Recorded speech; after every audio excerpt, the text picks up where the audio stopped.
Hello, everyone. So we're going to start with a short story that I'm going to tell you, and listen carefully because afterwards you're going to help me analyze it a little bit. So you're going to get to work. This is Fred Smith.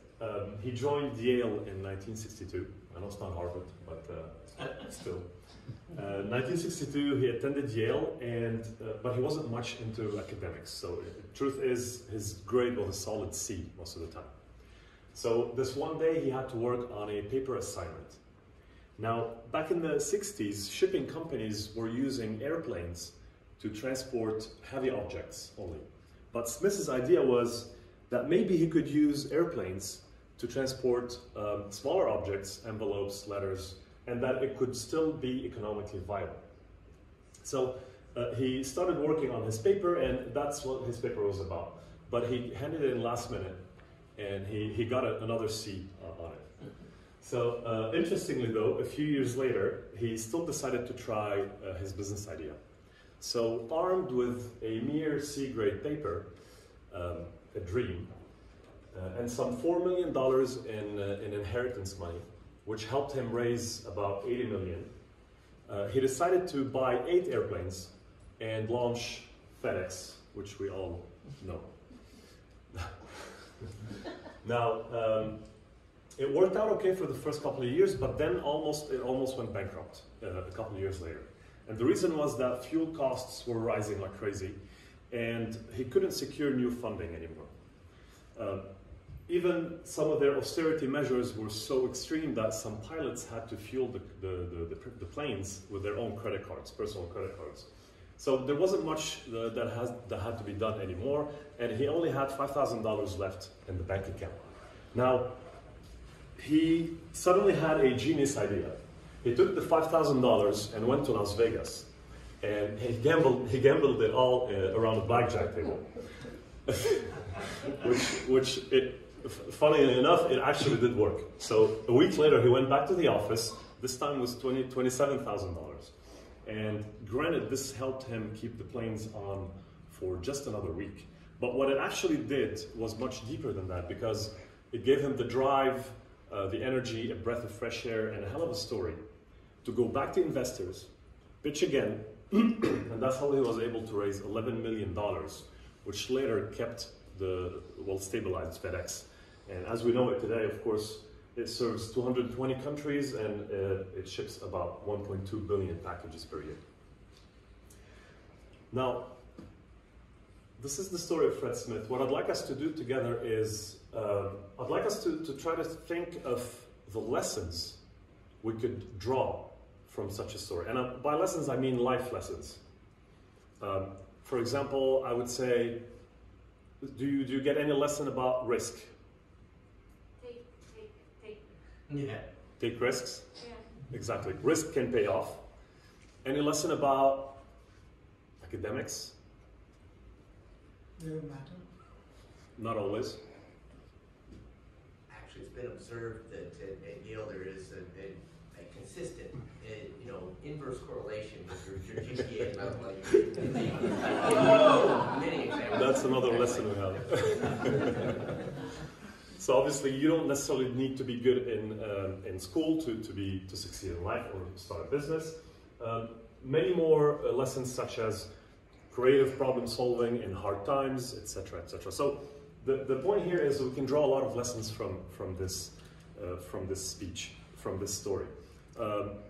Now, imagine if I walked in this room tonight and I told you, hey, by the way, risk pays off. You should take some risks. That wouldn't have scratched the face of the earth. I mean, it's out of nowhere. It's even a cliche quote you find everywhere. Everyone tells you to take risk, but why and how and no clue. But what happened here is that I told you a story that happened in time with a human face, with a company we've all heard of, and of someone who actually took risk, a crazy one, and it actually worked out. So I let you guys conclude and draw the lessons, one of which is risk can pay off. This is the power of storytelling, among other things. You don't necessarily have to say things bluntly, but it's nice enough and it's memorable enough for people to remember and draw their own lessons. Now, of course, one wrong lesson here would be that you should go take your company's money and gamble with it in Las Vegas. but the right lesson is that you should definitely think creatively in times of distress and in tough times. Now, I'd like us to take the story again. Picture yourself browsing the internet, browsing a website, a company website, and going to the About Us section of a company, the place where they talk about themselves. Imagine if you saw a small paragraph, a short paragraph of this story, with a hero, with a challenge, with how he made it, with the ups and downs, and you were reading that about the company. It would be pretty cool, right? Get a good image of the company, you get a little kick. I would definitely work with them. Now, here's the problem. When we go to these websites, we see what I call copy-paste values. Now, most companies today, they kind of lost the idea of how to create a story and what a story is. And so when they talk about themselves, they go with something like, our values at insert company here are firmly anchored in our culture, insert impressive values here. So values could be determination, leadership, exceptional, the best people, and of course humility is a big one. So the issue here is that these are words that come out of nowhere. I'm not saying the companies don't have actual exceptional people or leadership or determination, but the problem is that these words are not backed by anything. They come out of nowhere. A bunch of people sit in a meeting room and they come up with these brainstorming, bouncing off ideas and which words sound the most impressive.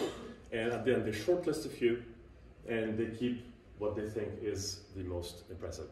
Now, if we go back to the story of Fred Smith,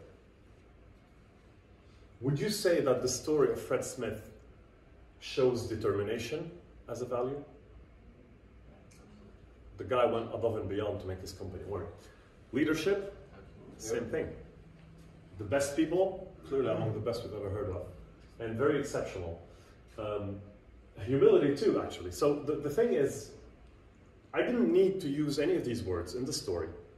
I didn't use any of them. I didn't say he's a leader. I didn't say he's determined. I just told you what happened. And those are the things you connected by connecting the dots. And these are the things you understood from the story. So this is the difference between bragging and saying I'm a determined leader and I'm exceptional, as opposed to telling what actually happened with you. Because we all went through very, very difficult stuff or ups and downs or whatever. We all have interesting stories. The main difference is how we tell it and what we make people draw in terms of conclusions out of it. My all-time favorite, and I actually saw this online the other day while preparing the presentation. So our values are life values: leadership, integrity, flexibility, and efficiency. Same problem, we don't know why. We don't know why. Maybe the company is actually effective and efficient, but why? Why these and why not, I don't know, something else. So we all end up with generic stories, we all end up with generic values, and this deserved a massive facepalm. So, okay, so now another situation. So let's try to imagine you're on LinkedIn this time. Go browsing LinkedIn, checking someone's page, let's say Fred Smith. You read his bio, it's a short paragraph that tells the story of actually like facts that happened with him. You read just 3 lines, you're like, wow, that seems like an interesting guy, right? Risk taker, entrepreneur, the whole thing. Again, so I tried to go on my LinkedIn and this is what I found.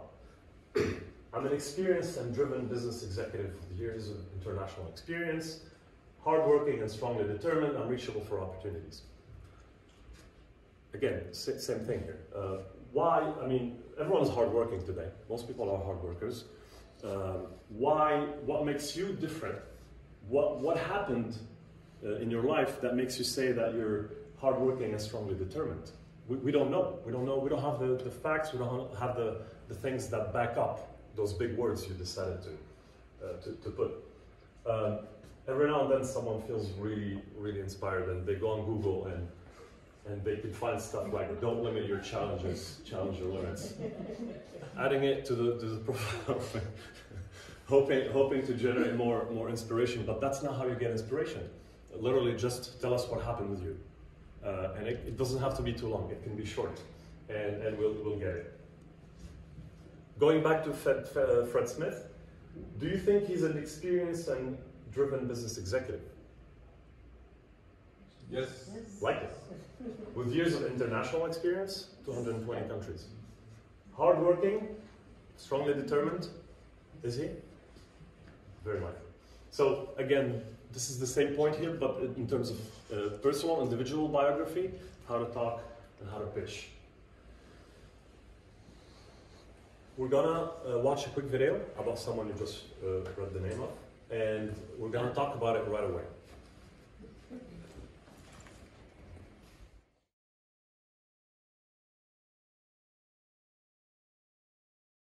Let me express my deepest gratitude for the privilege of addressing this convention.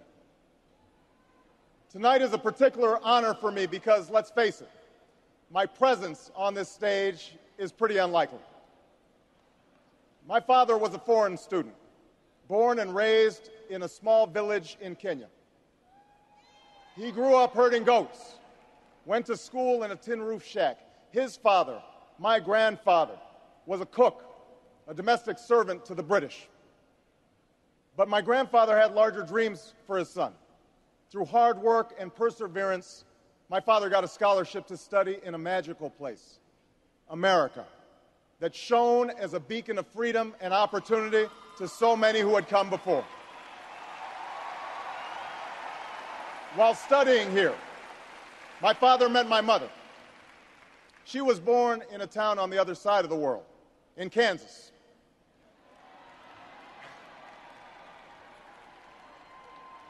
Her father worked on oil rigs and farms through most of the Depression. The day after Pearl Harbor, my grandfather signed up for duty, joined Patton's army, marched across Europe. Back home, my grandmother raised a baby and went to work on a bomber assembly line. After the war, they studied on the GI Bill, bought a house through FHA, and later moved west, all the way to Hawaii in search of opportunity. And they too had big dreams for their daughter. A common dream born of two continents. My parents shared not only an improbable love, they shared an abiding faith in the possibilities of this nation. They would give me an African name, Barak, or Blessed, believing that in a tolerant America, your name is no barrier to success. They imagined me going to the best schools in the land, even though they weren't rich, because in a generous America, you don't have to be rich to achieve your potential. They're both passed away now. And yet I know that on this night, they look down on me with great pride. They stand here, and I stand here today, grateful for the diversity of my heritage, aware that my parents' dreams live on in my two precious daughters. I stand here knowing that my story is part of the larger American story, that I owe a debt to all of those who came before me, and that in no other country on earth is my story even possible.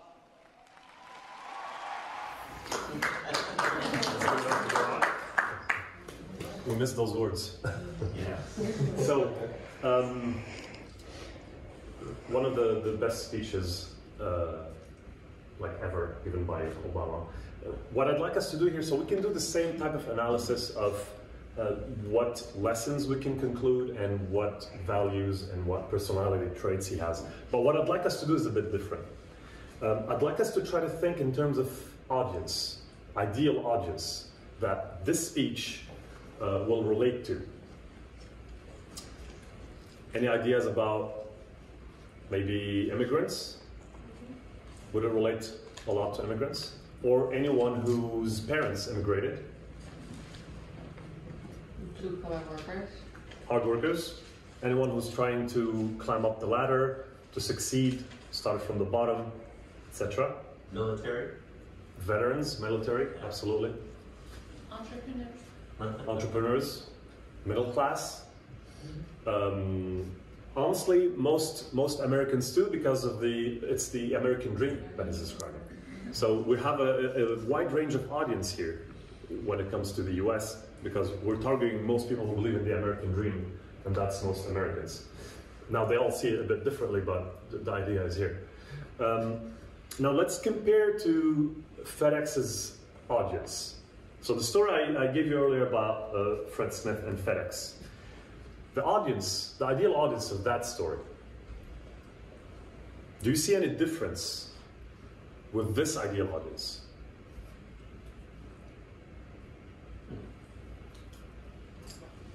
No? The background of the people listening that would relate better to the other one than this one? So on the one hand, you've got risk takers, and on the other hand, you have hard workers that want to trying to climb up the ladder. So, and some people are coming from people who maybe have climbed the ladder before, but they've inherited a bit from them. However, yeah, they turn something into what they inherited. Yes, exactly. So exactly, this is one of the major differences. So when we said earlier that Fred Smith started with $4 million in inheritance to build his business, not that there's anything wrong with that. It's still very impressive what he did. However, the choice of words, will not necessarily relate to the middle class. Middle class don't usually start with $4 million in inheritance.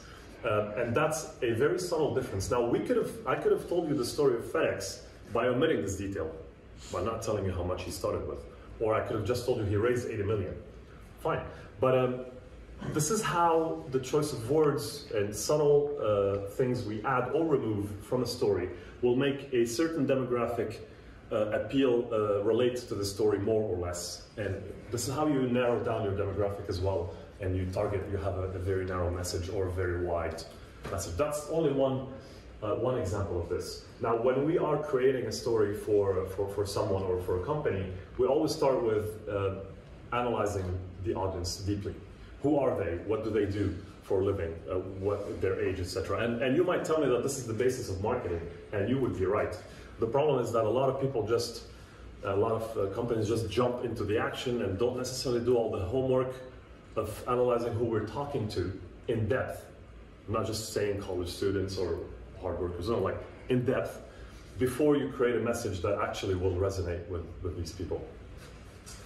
Now, I'd like us to watch another video. It's 3 minutes long, and then we'll talk about it.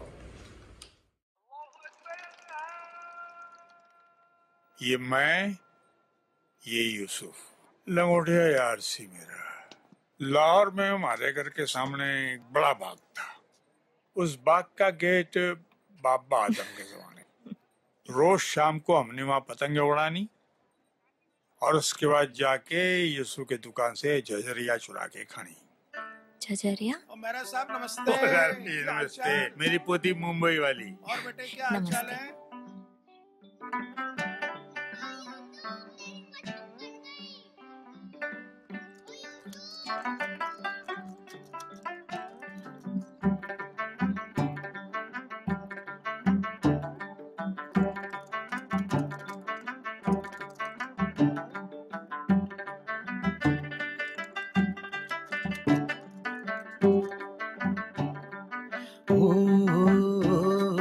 बचपन की तंग गली फिर से कूदे फांदे, छोटी छोटी मीठी चोरी गांठ लेके बांधे।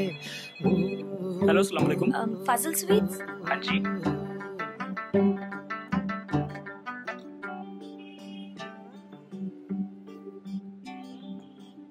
दादाजान, दिल्ली से किसी की कॉल है। Hello, Yusuf uncle? कौन? जी मैं सुमन बोल रही हूँ दिल्ली से, आपके बचपन के दोस्त बलदेव जी की पोती। याद है बचपन में आप दोनों झझरिया चुरा के खाते थे? बचपन की तंग गली फिर से कूदे फांदे, छोटी छोटी मीठी चोरी गांठ लेके बांधे। एक पतंग सा उड़ता था परिंदों की तरह, परिंदों की तरह, परिंदों की तरह। एक दौर था मन मन मोर था, एक दौर था मन मन मोर था पार्टीशन के वक्त हम रातों रात हिंदुस्तान आ गए। दादू यूसुफ दी बड़ी आजादी है। कागजों की कश्तियों में डूबा रहता था झांकती खिड़कियों में उलझा रहता था वो भी क्या दौर था मन पे न जोर था एक दौर था मन मन मोर था एक दौर था मन मन मोर था भैया थोड़ा जल्दी मन मोर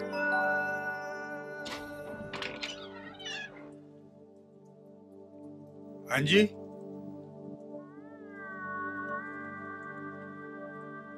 कौन? हैप्पी बर्थडे यारा।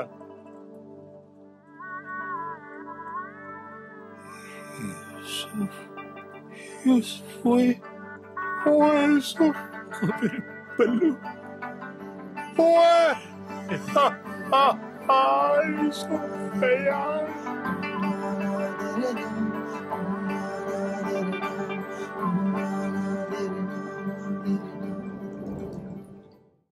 So what we have here is a product pitch using storytelling. Of course, they didn't start the video with the Google logo and telling you we're the best search engine, etc. No, they started with a very human story of two friends who were separated because of political reasons and whom Google helped reunite. So this is a story of unity. This is a story of Google putting people back together. This is bigger than a search engine. And the great thing about it is that it's very relatable. They use the human faces. They knew how to trigger a lot of emotion, which are positive emotions in this case. You can always use storytelling to divide too. But this is a story of unity. And one of the greatest things about it is that it puts the product to work. It puts it in action. So there was no list of features. They didn't tell you you can use Google to check the weather and check your flight, and you can use Google on desktop, and you can use Google on mobile. They didn't say any of these things. You just saw them happening. You saw them working for you. You saw them uniting two individuals who really cared about each other and who were separated. And that's Google. Google is the hero. There you have it in this video. This is one of the best ways to pitch a product, generally speaking, is you need to try to see how you can integrate it in a story that is larger than your features, that is larger than your own bubble or ecosystem, and show it, put it in action, show how it works for this bigger mission.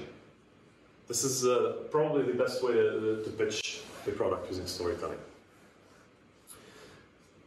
Now, I'm going to tell you a little bit about me. So, I'm an engineer. I'm an engineer because when I was 17 years old, I was good at math and physics in high school. So everyone told me you should become an engineer. So engineer I became. And I worked in the field for a few years, but I quickly realized I did not want to do that for the rest of my life. So I went through a 4 to 6 months soul-searching phase, wondering who I am, asking people around me to see how I'm perceived from the outside. I did a lot of inward reflection, a lot of research, and the result was that what I love is people, and I love words, and I love communication, and I realized that I really love the impact of words on people and communication on people. So what I decided to do was to quit my job and started a storytelling agency, just like that. I didn't go through any training or anything. What I did, that was 8 years ago. What I did is I did a lot of testing, a lot of writing, a lot of research. I worked on myself and after hours because I had a full-time job. And when I had something I was able to sell and I knew I was able to keep the client, I understood I had something to work with. So that was my only criteria for me to stop the job and to co-found a storytelling agency. Now I'd like to I'd like to go back to today's title just a little bit. Storytelling, an atomic weapon in a competitive world. And the reason I chose the word atomic here is because it is a small change in perspective in how we communicate. Instead of coming up with the conclusion directly, instead of coming up with the big, impressive words directly, we just start with the story and let people conclude. So it's a small change in perspective in how we communicate that will generate a massive, tremendous impact. It could be on the world, it could be in your family, in your own circle of friendships, in your company. The only problem today is that there's so much noise out there, and anyone can just grab their cell phone and send a tweet or a message out to the world, and let's face it, most of the time it's quite useless noise. So this makes people who have a great project or a great purpose, they're still competing with everyone else for communication and for attention span. And so storytelling is a great way to cut through that noise and to make people relate to your story and to create an emotional connection between you, your vision, your story, and how it changes their life, for example. Exactly like the Google video. Voila. Thank you all very much.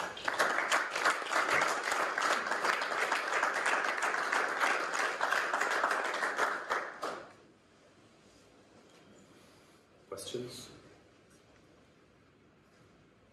So I can start. So what did you think about, you talked about them not explaining the various applications and the thing in the Google story. I was struck also by them ending dialogue so that you actually even imagine some of the dialogue. Have you any thoughts about that where the person would simply stop talking and you sort of imagine how that would finish off? Of course, so storytelling can be written, spoken, visual.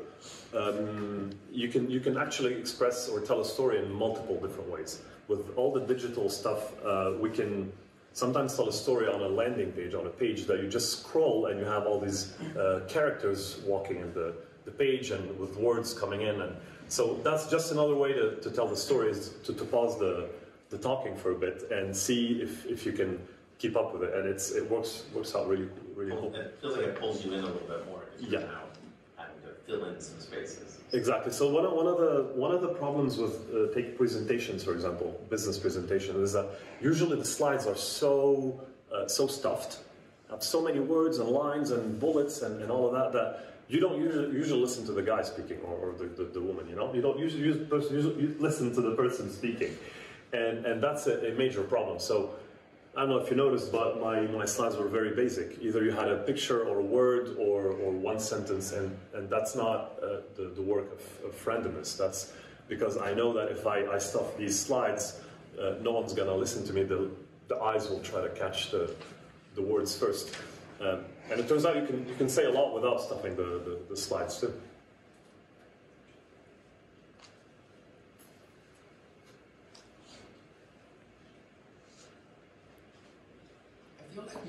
I feel like your presentation, thank you first of all, very interesting, and then this kind of speaks to the point these days people talk a lot about emotional intelligence or cultural intelligence on top of cognitive or the normal intellectual intelligence here.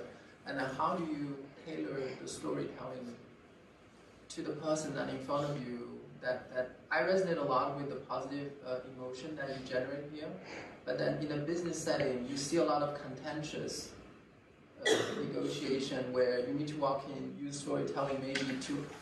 How do you see that work out? Is there like a way of thinking about it? You talk about maybe intentionally put in or remove some words. Mm-hmm. Is there a framework of there's no. You're not going to find a document that tells you remove this or remove that. It's really like highly depending on each situation and on each audience, again, who's sitting in front of you. So you mentioned the negotiation example, for example, or is it just for a business presentation you'd like to picture? Because depending like on which kind of setting? Depending on whether you're pitching a story, obviously you need to overwhelm the audience with. You impress them. And then from the audience point of view, if I want to push back, obviously I need to temper, or I need to also be conscious of the fact that you are working with my emotion. You are in a way that you're manipulating me a little bit, if you will. And I think people are conscious of that. Yeah. So here's the thing. I get this question a lot. Storytelling equals manipulation. Fine. First of all, you don't need storytelling to manipulate. You can manipulate with a million other ways. But the same way, you can use marketing for negative stuff, you can use it for positive stuff. And this is what we're talking about here. Because when I'm here telling you a true story that happened, I gave you a year, I gave you a face, I gave you a name, a company, I checked my sources.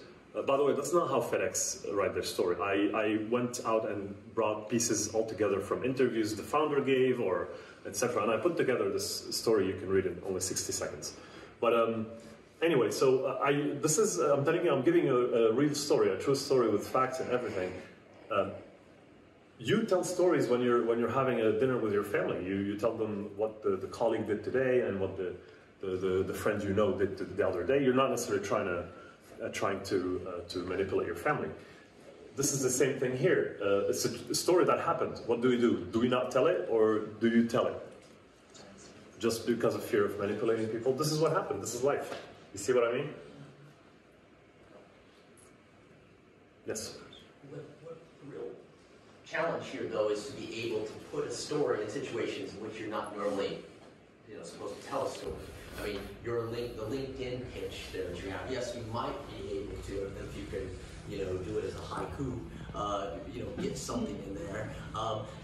So I'm curious if you have any sort of examples that you've used it, where you get storytelling into these small corners where we usually have to use these generic terms. Because if you're given the opportunity to do a video about your company, of course you tell the story. But what I think is more challenging and interesting to hear about, formulas or tips you have, is how to do that in situations where you don't normally get away with it. So here's the thing. You mentioned normally, but truth is there's no normal. There's what everyone is doing, which when everyone came to LinkedIn, they started using the same jargon they use in the office, started putting it on LinkedIn. So it became normal. But the truth is, as long as you have a human being on the other end of receiving message, and if this human being is sitting in front of you over dinner, you'll tell them a normal story. You're not going to bombard them with, I'm a result-driven executive type of stuff, right? You're going to talk normally. So it goes back to the same thing. So on LinkedIn, it's all people like you and me reading. So if you decide to switch on LinkedIn to use a story instead of something like we just described, it's your prerogative, and you will see the results. We have examples of clients to whom we wrote a post that is literally structured like a story, very short, but it has all the message in, and we saw the amount of views explode. I don't remember, maybe tens of thousands, like 30,000 views, whereas you usually would get 5,000. Just because the message is more authentic, we took this risk of writing it this way, and we do see results. Our newsletters usually are just plain stories. We don't do bullets. Yeah, but that's actually what I'm asking. Can we see a couple of examples of that sort of thing? Because I know it can be done. Yeah. But you also can't say, I'm the Fred Smith of soft skills. I mean, there was that's the other way of interpreting what you presented to us. Of course. You said you're gonna compare yourself to some other story that people already know. But can you give us a couple concrete examples of how you sneak the story in? So the person sitting in front of you is my client, and we did just that. And I was not supposed to be here. Yes, I'm here. but I mean, I'm also probably not connected. But if you want, I will send you a lot of stuff. Actually, you can see it on our portfolio already. Anything we can turn into a story, we do it. Take a brochure or an infographic. We turn it into a story. A video, obviously, is the easiest thing. LinkedIn post, we've done it.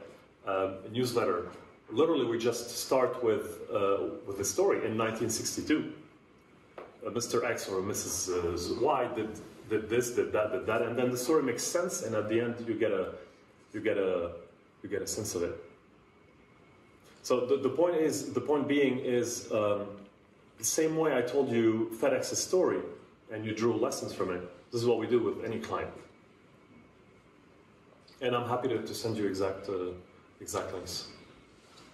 And just to give an example of those that we worked on it together, it was to present our product. We have platform for matching peer-to-peer advisory, and we worked on storytelling posts. And when I compared the one that we worked together and the ones that we did before, we had like 20, 30 likes and reactions. The one that we worked together, we had around 330 reactions and about 100 comments and 20,000 views of our video. And the last one that we worked also together, the one is turning now.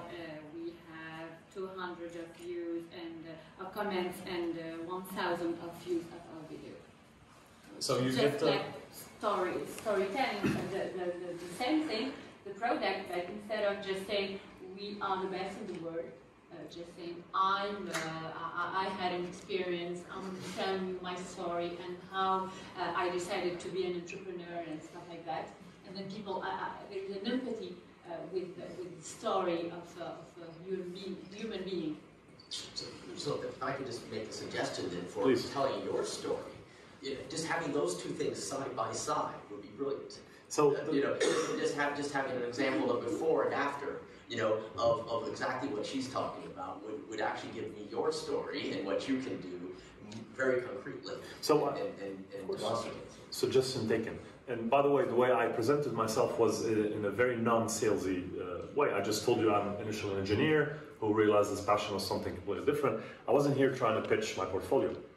You didn't see anything I did here, and that's also not random, because I wasn't trying to be salesy. I'm telling you things, and I'm actually trying to show you that you can show storytelling by talking about someone else than you. So that was the point of tonight, but I'm happy to share the exact portfolio.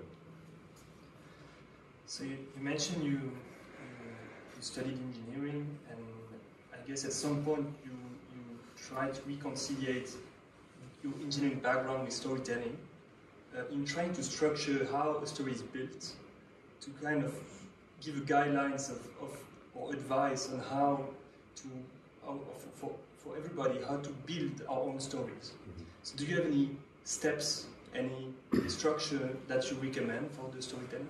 Yes, there are tips that you can find anywhere. They're not a secret anymore.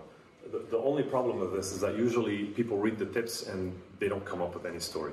But the tips are, because it's such a specific way to do things that if you don't have the reflex or put 10,000 hours on it, the famous rule of mastery, then you're not gonna create a story. It's not like progressively you're gonna create a story. It's yes or no. There's no gray in between. But among the tips, you can find that every story needs a hero.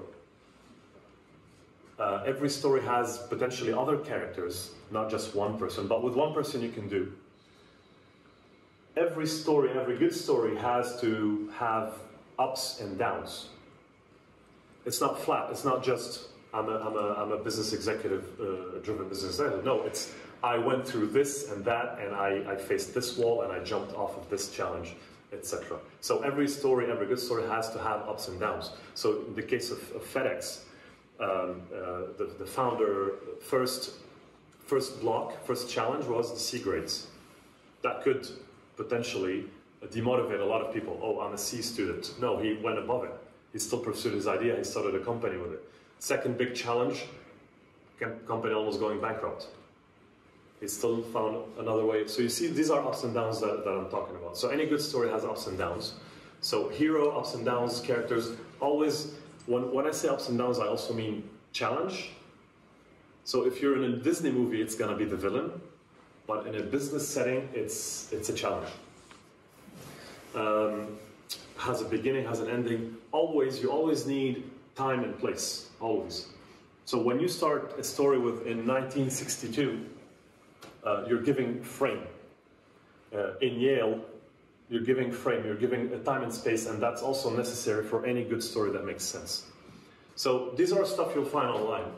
But again, putting them together and making something that makes sense is a different story.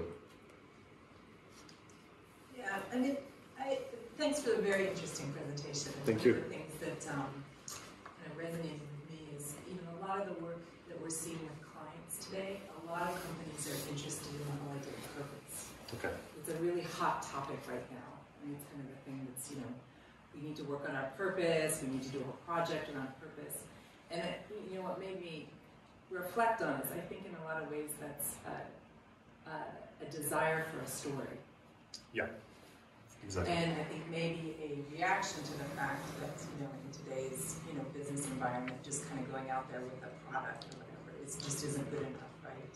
That there's something in the environment today that makes the story so important, and particularly from purpose. So the thing that makes it so important today more than ever is all the noise I mentioned earlier. Yeah, so since everyone is just generating content and messages and being bombarded with media, it really is hard for people who have a project and something to talk about that has an impact somewhere. If you don't get your story right, you're going to drown in the noise and game over, even if your product could probably change the world. And that's actually a sad fact. Just to talk about the purpose idea, do you know Viktor Frankl, Man's Search for Meaning, the book? Anyone knows it in the room?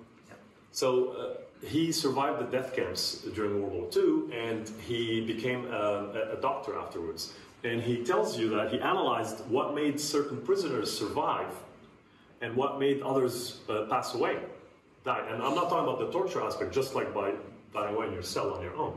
And he came up with he realized that it was all about meaning and purpose. So those who had a meaning, a purpose, and I'll give you examples. Those who had purpose that is waiting for them after they got out, if they got out once, they hung on to this, and they survived diseases, they survived everything else. They're like, no, I need to survive, I have this thing to finish. One purpose example was if you have kids and family waiting for you outside. One purpose example is if you have kids and family waiting outside prison for you one day, or another. The author's purpose was to finish his book, because he was writing a book before he got to the camp. The guards took it from him, and then he didn't have a pen and a piece of paper there in the camp, but every time he found a piece of paper somewhere randomly, he would write down ideas and put them together after he got out of the camp. So that was his purpose, is finishing the book. So back to organizations or products, you have to put this product organization in a bigger picture that is bigger than the features. Same as Google, it's search. Who would have imagined a story of search putting people back together? You just think about it as search. I need an information, I go to Google. But this is purpose.